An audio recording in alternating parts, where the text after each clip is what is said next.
दोस्तों, एक एसडीएम साहब अपनी सरकारी गाड़ी से अपनी पत्नी को लेकर कहीं जा रहे थे। तभी रोड के किनारे उनके एक सब्जी का थैला लगा हुआ दिखाई देता है, जिस थैले को एक महिला चला रही थी। दोस्तों, जैसे ही एसडीएम साहब उस महिला को देखते हैं तभी अपनी गाड़ी रुकवाते हैं और गाड़ी से उतरते हैं और उस थैले की तरह जाने लगते हैं।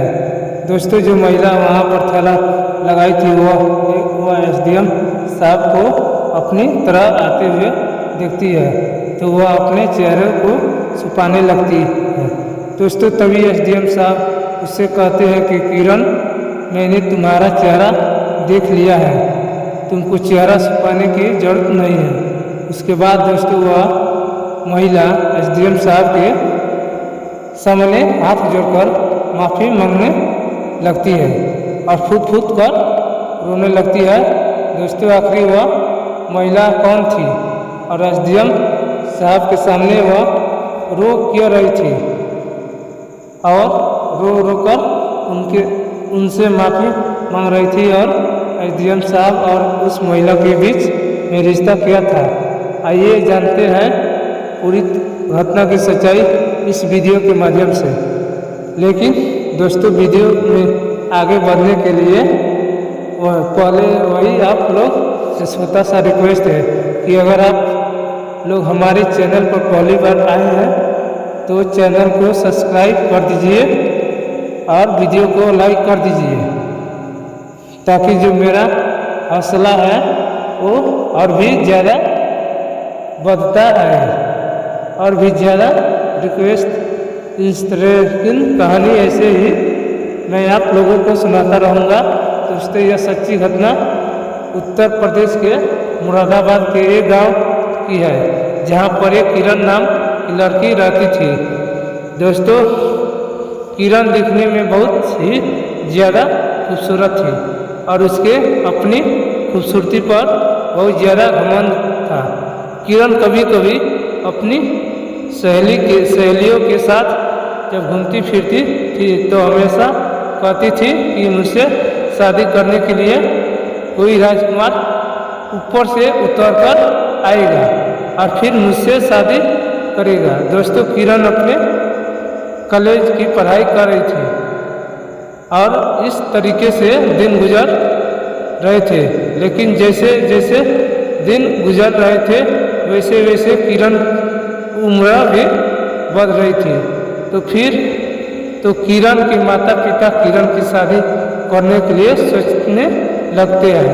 किरण के पिताजी और उसका भाई दोनों लोग मिलकर किरण के लिए एक लड़का ढूंढने लगते हैं और कुछ दिन के बाद उसको एक लड़का भी मिल जाता है। दोस्तों, उस लड़के का नाम ऋतिक था।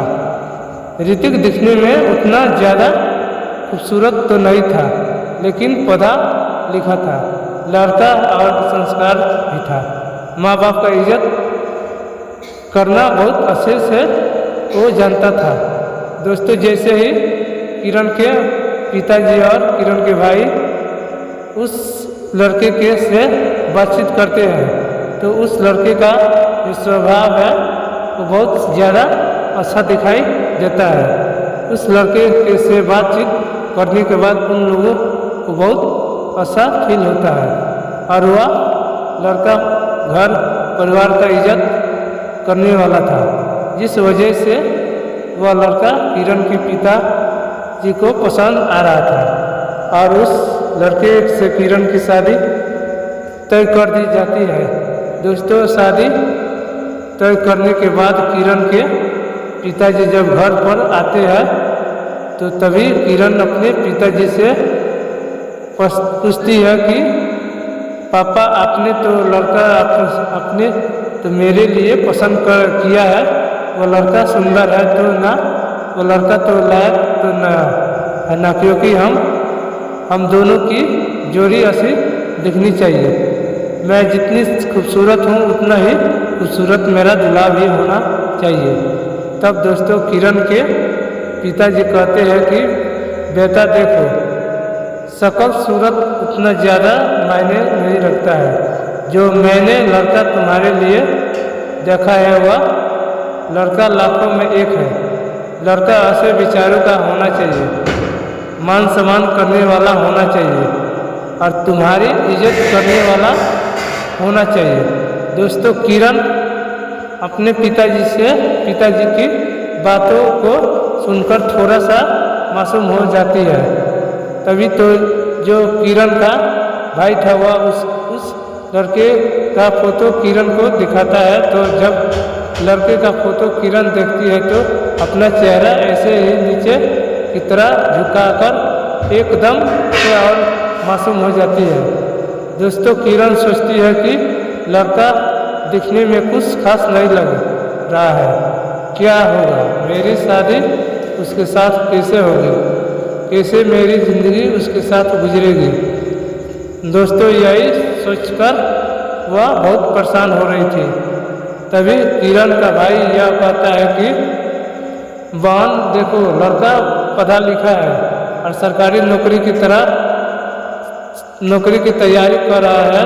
कुछ महीने बाद या फिर कुछ सालों के अंदर ही वह लड़का सरकारी नौकरी करने लगेगा। तो जो तुम्हारी ज़िंदगी है वह बहुत खुशहाल तरीके से गुजर जाएगी और कभी कभी किसी चीज़ को तुमको कभी महसूस नहीं होगा। लेकिन दोस्तों, किरण जो थी वह कहीं ना कहीं उस लड़के की शक्ल और सूरत भी वजह से बहुत ज़्यादा परेशान थी। उस लड़के से वह शादी नहीं करना चाहती थी। लेकिन दोस्तों, गांव देहात में लड़कियां को इतना इज्जत नहीं होती है कि वह अपनी मर्जी से शादी कर सके या फिर अपने पापा के सामने अपनी बातों को रख सके कि पापा मुझे उससे शादी नहीं करनी। दोस्तों, अपने घर वालों के अनुसार ही गांव में देहात की लड़कियां शादी करती है। दोस्तों, किरण भी अपने पापा और अपने भाई को कुछ नहीं बोलती है और चुपचाप शादी करने के लिए राजी हो जाती है। दोस्तों, इस तरीके से धीरे धीरे समय बीतता चला जाता है और शादी का समय भी नज़दीक आ जाता है। दोस्तों, किरण अपने कमरे में बैठी हुई थी और अपना शादी का जोड़ा पहनकर तैयार हो रही थी। घर में खुशियों का माहौल था, सभी रिश्तेदार लोग आए हुए थे। कुछ समय बाद बारात भी दरवाजे पर आ जाती है और दूल्हे का मान सम्मान साथ स्वागत किया जाता है। बारात आने के बाद अब समय आता है कि जयमाल का। तभी किरण जो है वह दूल्हा की तरह जोड़े में तैयार होकर स्टेज पर जब पहुंचती है तो दोनों के हाथ में वरमाला दिया जाता है। लेकिन जब वरमाला पहनाने की बारी आती है तभी किरण लड़के को देखकर जयमाल के स्टेज पर ही गुस्सा हो जाती है और वरमाला डालने से मना कर देती है। किरण अपने पिताजी से कहती है कि पिताजी, मैं इस लड़के से शादी नहीं करूंगी। यह लड़का फोटो में दिखने में तो थोड़ा ठीक ठाक लग रहा था, लेकिन सामने से वह बिल्कुल भी ठीक नहीं लग रहा है। यह लड़का बहुत ज़्यादा काला है। मैं इससे शादी नहीं करूंगी, चाहे मेरी जान ही क्यों ना चली जाए। इसके साथ अगर आप लोग मेरी जबरदस्ती शादी करवाएंगे तो देख लीजिएगा बहुत बुरा होगा। दोस्तों, ऐसा कहने के बाद किरण शादी करने से माँ का साफ इनकार कर देती है। अब इतना सुनने के बाद जो दूल्हा था वह जो दूल्हे के पिताजी थे वो दोनों लोग मासूम हो जाते हैं और दूल्हा भी बहुत परेशान हो जाता है। लेकिन जो दूल्हा था वह बहुत ज़्यादा समझदार था और पढ़ा लिखा लड़का था। दोस्तों, दूल्हा उसके सामने कुछ नहीं बोलता और चुपचाप उसकी बातों को सुनकर रहता है। दूल्हे के पिताजी किरण के पिताजी से कहते हैं कि अपनी लड़की को हमारे लड़के के बारे में नहीं बताया था कि वह शक्ल सूरत से थोड़ा सा सौला और बहुत सुंदर नहीं है। दोस्तों, किरण के जो पिताजी थे वह ये बहुत ज़्यादा लाचार थे और किरण का भाई भी बहुत लाचार था। किरण को समझाने की दोस्तों लोग बहुत कोशिश करते हैं, लेकिन किरण जो थी वह अपने पिताजी के बातों को नहीं मानती है। और दूल्हे के पिताजी किरण से भी इतना तब कह देते हैं कि बेटा देखो, घर पर बारात आई है तो शादी कर लो, बाद में जो होगा वह देखा जाएगा। लेकिन उसके बाद बावजूद भी किरण शादी करने के लिए नहीं मानती है। तब किरण का भाई और किरण के पिताजी दोनों लोग किरण के साथ जबरदस्ती करने लगते हैं और कहते हैं कि आज तुमको शादी करनी ही पड़ेगी, हम लोग की इज्जत का सवाल है। दोस्तों वह लोग कहते हैं कि अगर शादी नहीं करेगी तो हम लोगों की बहुत बदनामी हो जाएगी। दोस्तों इस तरीके से उस दिन किरण को समझाया जा रहा था। तभी गांव के ही कुछ लोग पुलिस को फोन कर देते हैं और बता देते हैं कि शादी विवाह में झगड़ा हो गया, लड़की शादी नहीं करना चाहती है। तब तक दोस्तों आधे घंटे के बाद मौके पर पुलिस भी पहुंच जाती है। जब पुलिस वाले वहां पर आते हैं तो लड़की के पिताजी को और उसके भाई को समझाते हैं। पुलिस वाले कहते हैं कि देखिए, लड़की अगर शादी करने के लिए राजी नहीं है तो आप जबरदस्ती उसकी शादी नहीं करा सकते हैं। अगर उसका मन नहीं है तो उसको छोड़ दीजिए, क्योंकि उसका यह अधिकार है और यह अधिकार उसको कानून ने दिया है।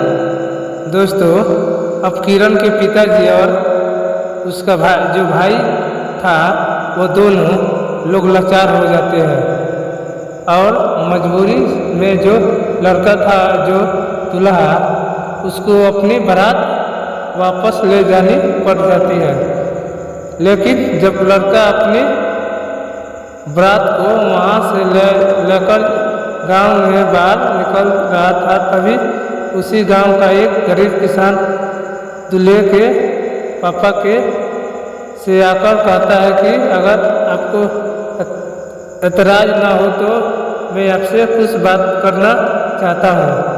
अगर आप बुरा नहीं मानोगे तो बताइए, मैं आपसे कुछ कहना चाहता हूँ।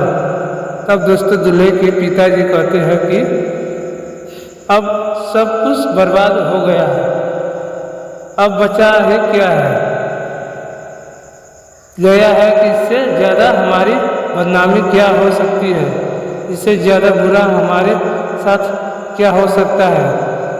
बताओ क्या बात है? तब दोस्तों वह किसान कहता है कि अगर आप मेरी बातों को मान जाओगे तो आपको बारात वापस लेकर नहीं जाना पड़ेगा। तब दूल्हा के पिताजी कहते हैं कि बताओ क्या बात है? तब वो किसान कहता है कि साहब देखिए, हमारी एक बेटी है, वो ज़्यादा पढ़ी लिखी तो नहीं है, लेकिन बड़ों का इज्जत करना बहुत अच्छे से वह जानती है।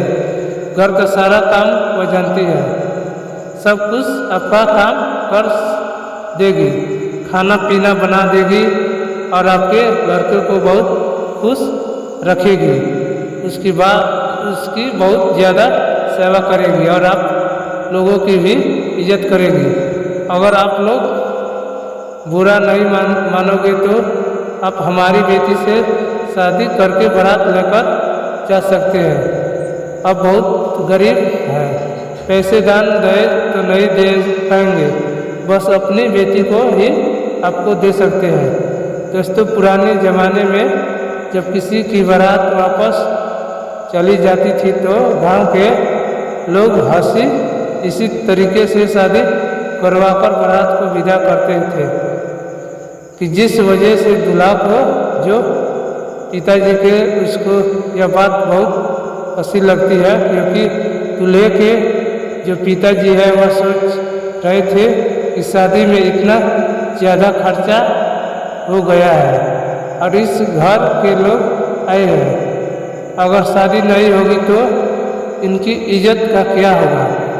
दोस्तों, इस तरीके से ऋतिक और उस लड़की की शादी करवा दी जाती है और शादी के बाद ऋतिक जो उस लड़की को लेकर विदा करके अपने घर चला जाता है। इधर जो किरण थी वह अपनी शादी तोड़ती है, तो शादी तोड़ने के 2 महीने बाद नोएडा चली जाती है और वहाँ पर प्राइवेट नौकरी करने लगती है।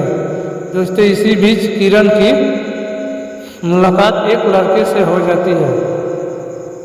दरअसल दोस्तों, उस लड़के का नाम राहुल था।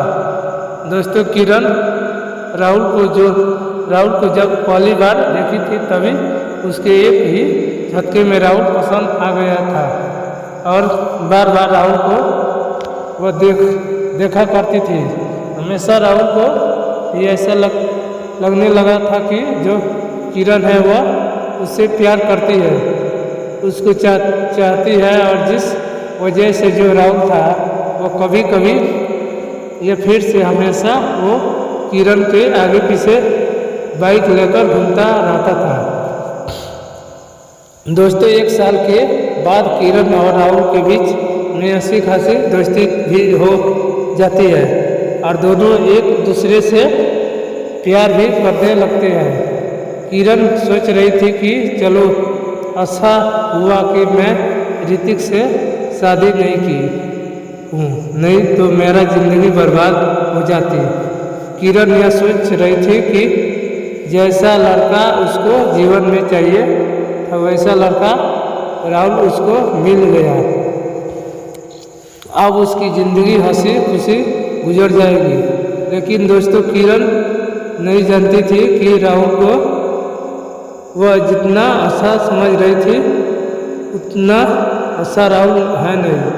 दोस्तों, राहुल जो है वह लड़कियों के साथ मौज मस्ती करता था,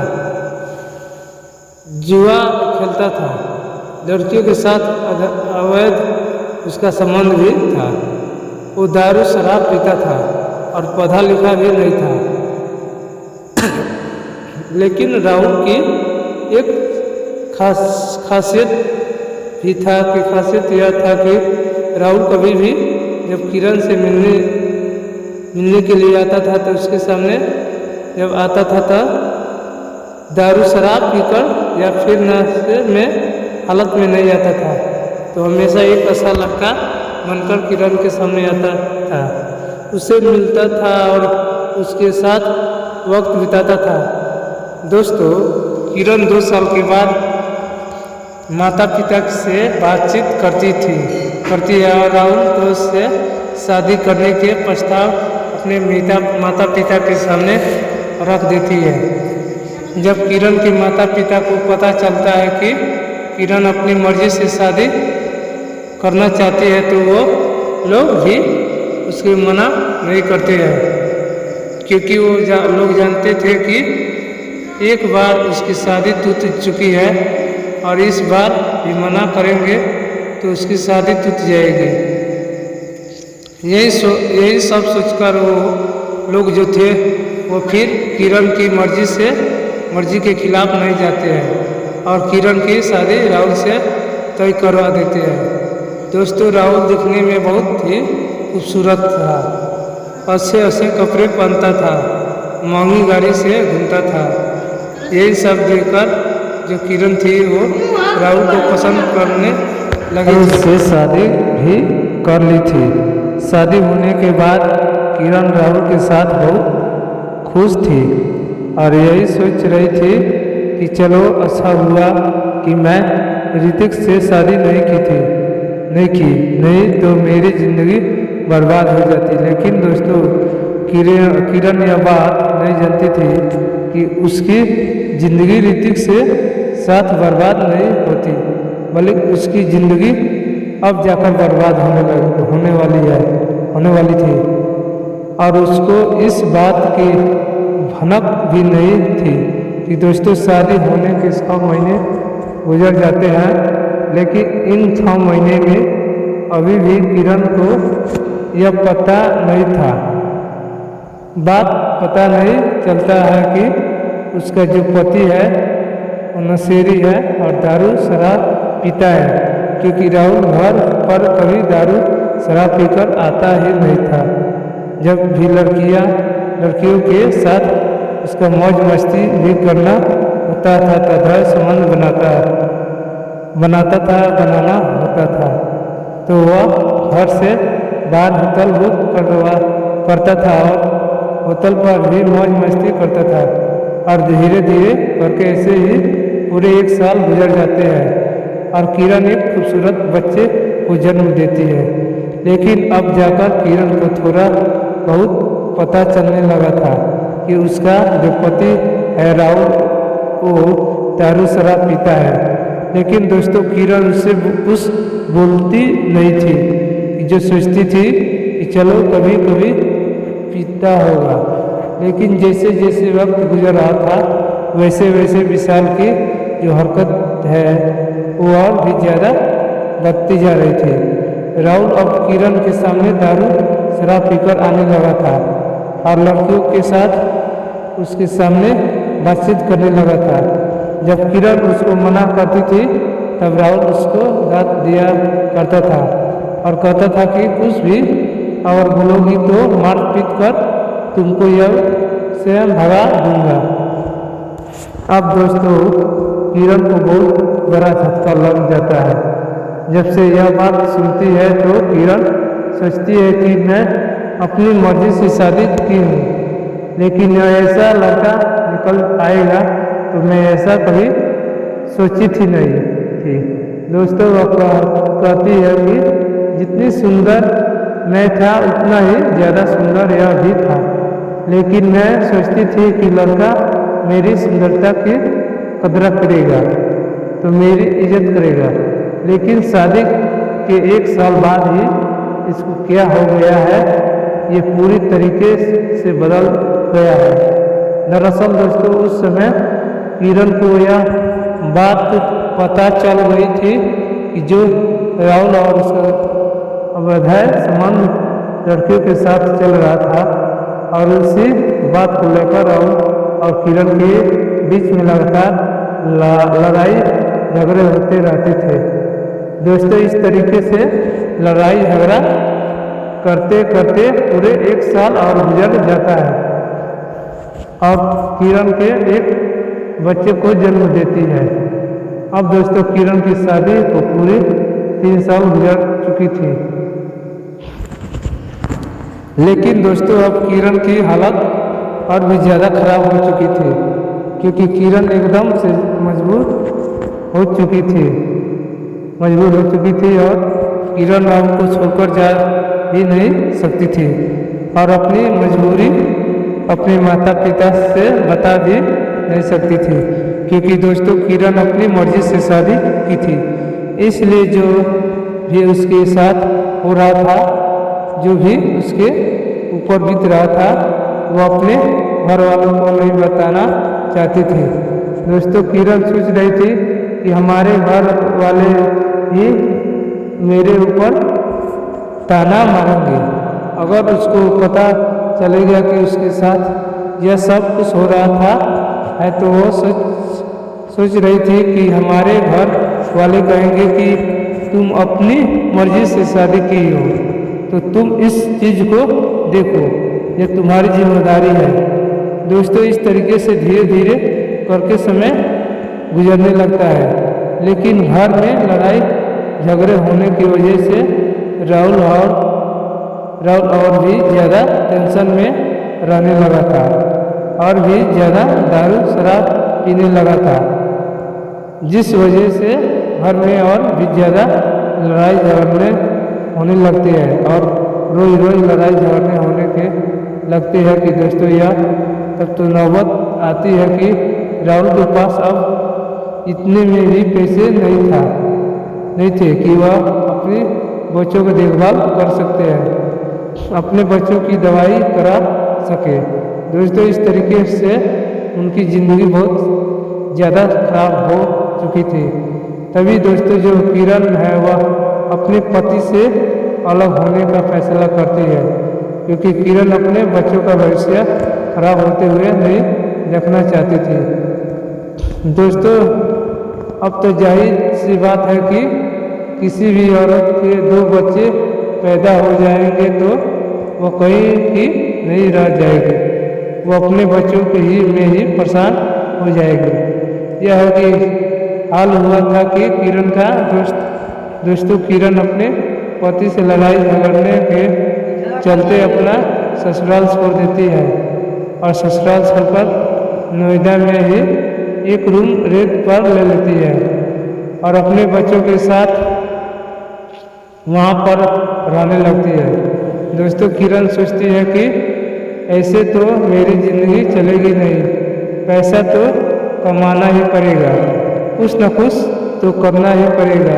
की वजह से जो किरण है वह जहाँ पर रहती थी, जिस रूम को किराया पर लेकर आती थी, उसी रूम को नीचे रास्ता था, जगह भी थी, वहीं पर एक सब्जी का ठेला लगाकर सब्जी बेचने लगती है।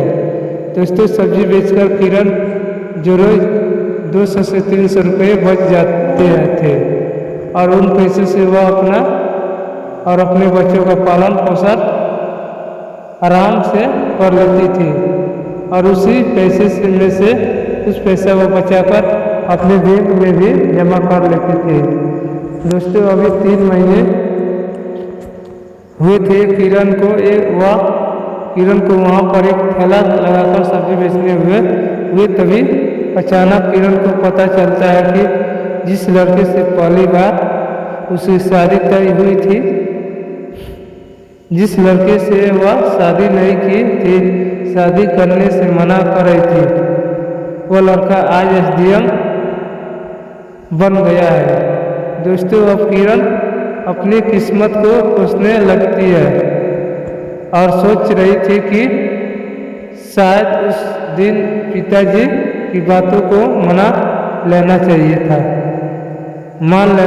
था और ऋतिक से शादी कर लेना चाहिए था। कि दोस्तों, मैं आपको बता दूं कि मैं माँ बाप को अपने बच्चों के लिए जो सोचते हैं ना वह आशा ही सोचते हैं। माँ बाप कभी भी अपने बच्चों के लिए गलत भावना नहीं रखते हैं और गलत नहीं सोचते हैं, लेकिन जो लोग अपने माँ बाप की बातों को नहीं मानते हैं, उनके ज़िंदगी में एक न एक दिन ऐसा हादसा जरूर होता है कि लेकिन दोस्तों, उस समय पछताने से कुछ होने वाला नहीं है। दोस्तों, धीरे धीरे करके वक्त गुजर रहा था। किरण अपने बच्चों के साथ अपने ठेले पर सब्जी बेच रही थी। तभी अचानक एक दिन जो ऋतिक था वह SDM बन चुका था और अपनी पत्नी को अपनी सरकारी गाड़ी पर बैठाकर कहीं लेकर जा रहा था। तभी रास्ते में ट्रैफिक लग जाता है और SDM साहब अपनी गाड़ी को साइड में लगा देते हैं और साइड में लगाने के बाद इधर उधर देखने लगते हैं कुछ खाने के लिए। तभी उनकी नज़र आती है किरण के ऊपर जो ठेले पर सब्जी लगाकर बेच रही थी। दोस्तों, SDM साहब उसको देखकर पहले तो सोचते हैं कि यह वही लड़की है या फिर कोई और, लेकिन इसको कंफर्म करने के लिए उसके पास जब जाते हैं तभी किरण को जो वह SDM साहब को अपनी तरह आता हुआ देखकर बहुत ज़्यादा परेशान हो जाती है और अपने चेहरे को छुपाने लगती है। तब जाकर SDM साहब को यकीन हो जाता है कि वह लड़की कोई नहीं बल्कि वह लड़की किरण ही है। दोस्तों, SDM साहब किरण से कहते हैं कि किरण, मैं तुमको देख लिया हूँ, तुम्हारा चेहरा देख लिया हूँ, अब तुमको अपना चेहरा छुपाने की जरूरत नहीं है। तब किरण जो है वह SDM साहब के सामने हाथ जोड़कर माफ़ी मांगने लगती है और कहती है कि देखो उस दिन मैंने तुम्हारे साथ बहुत गलत किया था, मैंने तुम्हारी बहुत बेइज्जत की, मुझे ऐसा नहीं करना चाहिए था, मुझे माफ़ कर दो। उस दिन तो मुझे समझ में नहीं आया। तब एसडीएम साहब कहते हैं कि कोई बात नहीं है, सबकी अपनी अपनी जिंदगी है, सबका अपना अपना अधिकार है। तब एसडीएम साहब की किरण से पूछते हैं कि तुम यहाँ पर सब्जी क्यों बेच रही हो? तुम्हारी जिस लड़के से शादी हुई थी वो लड़का तो बहुत अच्छा खासा था, मुझे भी पता चलता था कि तुम्हारी शादी हो गई है और वह लड़का अच्छे परिवार के रहने वाले हैं। मैंने सुना था कि इस बात को लेकिन तुम यहाँ पर सब्जी क्यों बेच रही थी? तो तब दोस्तों जो किरण है वो अपनी पूरी कहानी एसडीएम साहब को बैठकर सुनाती है और बताती है कि और कहती है कि मेरा पति शादी के बाद तो ठीक था, लेकिन 2 साल के बाद वह दारू शराब पीने लगा, लेकिन लड़कियों के साथ उसके बहुत संबंध है बनने लगे। मुझे 2 साल के बाद इन सब चीज़ों के बारे में पता चला तो मैं सोच रही थी कि चलो सुधर जाएगा, लेकिन वो सुधरने का नाम नहीं ले रहा था, जिस वजह से मैं मजबूरी में मुझे उसका साथ छोड़ना पड़ा और अपने मैं घर भी नहीं जा सकती हूँ क्योंकि मैं अपनी मर्जी से शादी की हूँ। मैं तो मेरे घर वाले मेरे बारे में क्या सोचेंगे?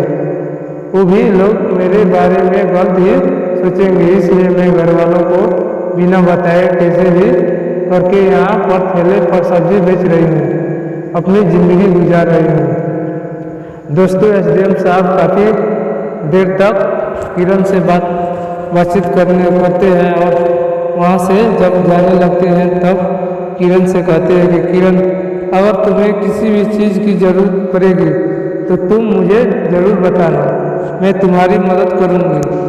मेरी पोस्टिंग यही नोएडा में ही है। दोस्तों इतना कहने के बाद जो एसडीएम साहब थे वो अपनी गाड़ी में बैठ जाते हैं और अपनी गाड़ी में बैठ कर वहाँ से चले जाते हैं। तब एसडीएम साहब की पत्नी गाड़ी में कॉलेज से ही बैठी हुई थी। वो पूछती है कि यह तो किरण है जो हमारे गांव की लड़की है। तब एसडीएम साहब कहते हैं कि हाँ यह वही किरण है जिससे हमारी शादी उस दिन तय हुई थी। तब एसडीएम साहब की पत्नी पूछती है कि वह यहाँ पर सब्जी क्यों बेच रही थी?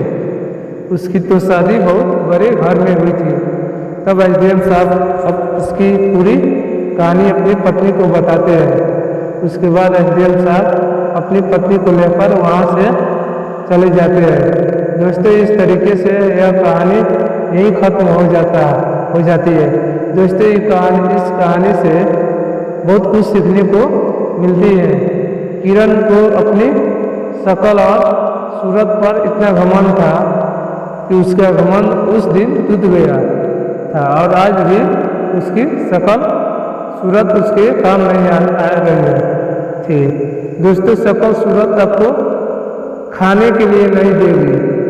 अगर किसी से आपकी शादी हो रही है तो आपको यह देखना चाहिए कि जो लड़का है उससे आपकी शादी हो रही है तो वह आपके साथ जीवन भर रह सकता है या नहीं रह सकता है। किसी भी परिस्थिति में आपको प्यार कर सकता है या नहीं कर सकता है। वह लड़का चाहे आपको अमीरों की तरह 4 व्हीलर गाड़ी में घुमा सकता है या नहीं घुमा सकता है। वह लड़का ऐसे होटल में खाना खिला सकता है या नहीं खिला सकता है। लेकिन वह लड़का आपकी इज्जत करने वाला होना चाहिए। दोस्तों इससे बढ़कर जिंदगी में कुछ नहीं हो सकता है, क्योंकि जो लड़का अपनी पत्नी की अपनी बीवी की इज्जत करना जानता होगा वह अपनी पत्नी के साथ या फिर से किसी भी लड़की के साथ कभी भी गलत व्यवहार नहीं कर सकता है। दोस्तों, इस छोटी सी कहानी से बहुत कुछ सीखने को मिलता है। और बाकी आज से इस वीडियो में इतना ही। वीडियो पसंद आए तो वीडियो को लाइक और चैनल को सब्सक्राइब जरूर कर दीजिएगा। मिलते हैं किसी अगले वीडियो में, तब तक के लिए जय हिंद, जय भारत। आप सभी को लोगों का बहुत बहुत धन्यवाद। हेलो दोस्तों, मेरे चैनल का नाम है जीवन ऑफिस भोरे 1 2 3 4। लाइक और सब्सक्राइब कर दीजिएगा चैनल को। आपके सपोर्ट की ज़रूरत है। बहुत धन्यवाद आप लोगों को चैनल में।